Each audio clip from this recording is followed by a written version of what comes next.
With the markets bleeding red, the Fed's rate hike, and the next leg down after the bear market rally, those who own a traditional 60-40 portfolio are about to get crushed.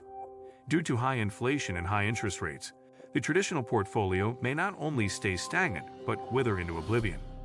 I know I'm being dramatic, but that's what we all feel like in the current market right now. I'm half joking, that's right, half.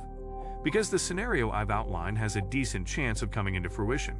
Because these are the fastest hikes the Fed has done throughout history. And for every bull market, there is an equal and opposite bear market. The boom must equal the bust. On the right side, we've identified some stocks that should do better, so be sure to stay till the end. Disclaimer, I'm not a financial advisor and the information here is for entertainment purposes. After the recent rate hike, most people are yearning for a Fed pivot. Keep in mind the reasons why Fed officials seem to be pleading for a pause in rate rises. They want to increase the cost of money to reduce inflation, but they are worried that doing so may cause the economy to slow down too much. Such is the difficulty of trying to influence a massive economy. Additionally, it marks the start of the Fed's complete halt to rate increases. On the surface, that would seem like a good thing. But when the central bank ceases doing so, it's probably because it recognizes economic issues and doesn't want to exacerbate them. Also keep in mind the historical precedent at play here. It implies that the stock market may not have yet reached a trough. Since 1955, the only way a bear market has ended is when the central bank has decreased interest rates. Officials from the Fed have only hinted about pausing rises in 2023 so far. In other words, the most recent information on Fed debate revealed that it still intends to raise rates, but at a slower rate. Furthermore, a few years ago, the anticipated increase would have been unimaginable at a single policy meeting. That's still not enough to support rising stock prices overall. It doesn't mean that some stock prices can't or won't increase, but it does imply that the market impact of the Fed's monetary policy isn't currently bullish. The performance of American equities over time, following historically terrible years for the 60-40 stock bond portfolio, as of the start of 2022. According to historical evidence, this portfolio allocation performs well 1 to 2 years after a significant downturn. When individuals contrast current market trends and data with those from the Great Depression of the 1930s and even more recent data from the 1970s, I do have a tendency to tune them out. The economy, stock market, and investor and fund management mindsets now are so radically different from those of decades past, in my opinion, that the data is not being compared fairly.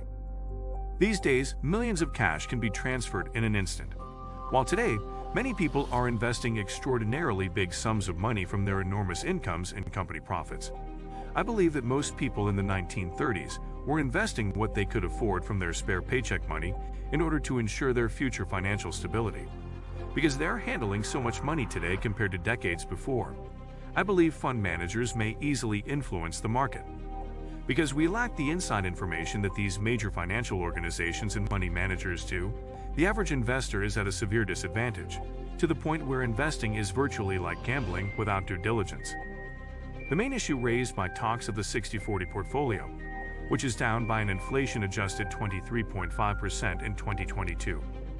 Only 5 other years in the previous 95 had annualized real losses of more than 15% for a 60-40 portfolio that took inflation into account.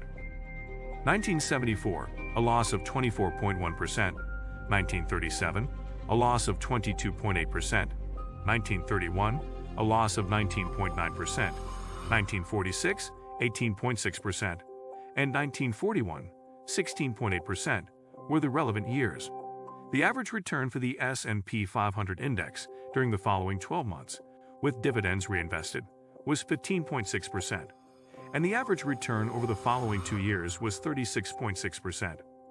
Particularly substantial recoveries occurred between 1942 and 1943, 50.9%, and 1975 and 1976, 68.6%. The conditions for investing now are unquestionably different from those of the 1930s, 1940s, or 1970s. For one thing, there was no algorithmic trading back then. Now, enormous sums of money can be exchanged in the brief time it takes to process an order.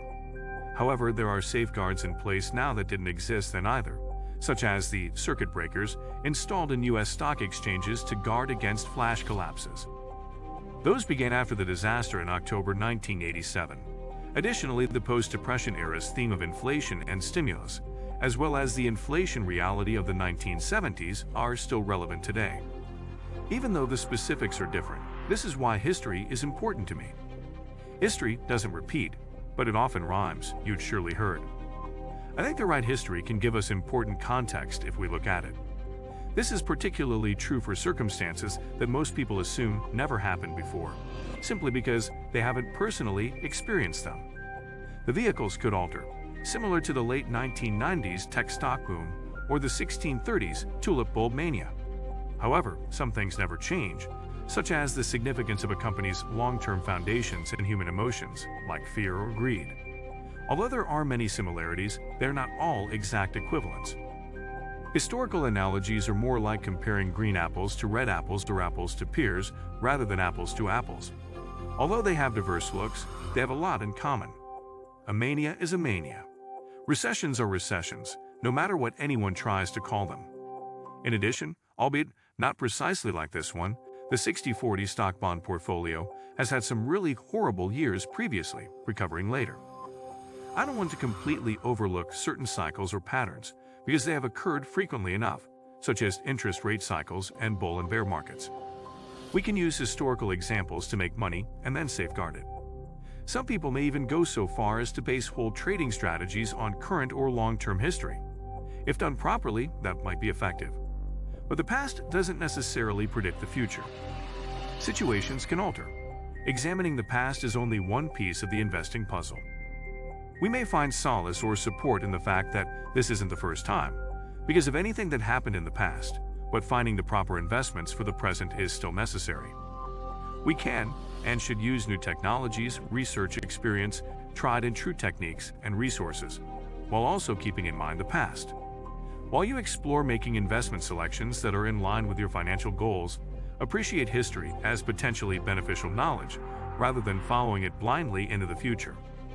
Obviously, you're interested in what any of this means for your investment portfolio, and a lesson learned that is useful. We don't advocate going all in with the 60/40 portfolio and giving up. First of all, depending on the direction of inflation, bonds may have more severe headwinds in the form of high inflation, just not 40-year high inflation, than Wall Street businesses may be anticipating or portraying as likely. And as we've been mentioning lately, over the previous few months, some sectors have outperformed the overall markets. It may be a hint that the leaders of the upcoming bull run won't be as strong as those from the previous 10 years. In other words, even in situations where a traditional 60/40 portfolio would perform well, if you know where to search, you can still create a portfolio that outperforms it. Nevertheless, certain industries have recently outperformed others, and they have been using boring old names like consumer staples, which are companies that provide goods that everyone will need whether there is a recession or not. Energy stocks are currently dominating the market and drawing media attention. This is especially true since Warren Buffett has bought into the sector, such as Chevron and Occidental Petroleum. The best stocks to invest in for the 2023 recession will be oil and others in the energy sectors, consumer staples, and precious metals.